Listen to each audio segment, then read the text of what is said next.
Here is how you know the age of most furnaces and most air conditioners.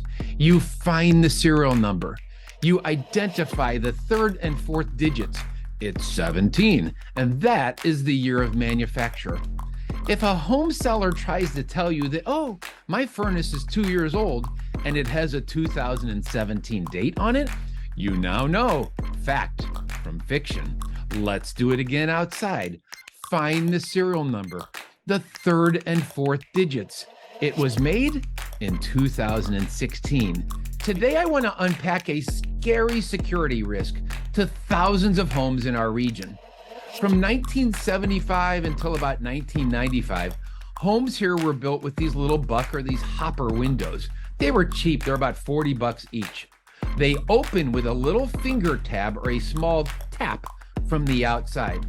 Now, home security has come a long way, but these dangerous windows remain as the weakest link to most homes being secure.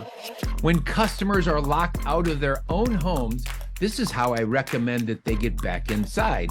Today, I want to address another safety and structural issue by looking at repairs that are dangerous to their owners. In this house, the original staircase rotted out from water and termite damage.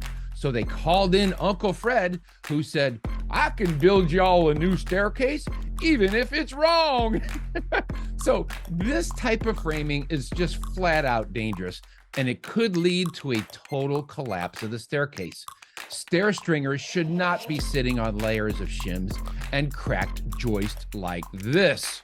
Nope. Termites live in the ground and they eat wood.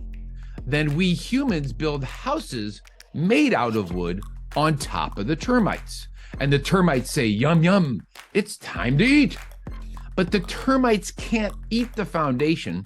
So what they need is a wooden bridge to get from the ground up into your house. So we buy mulch, sometimes with termites in it. And this is how they get into our houses.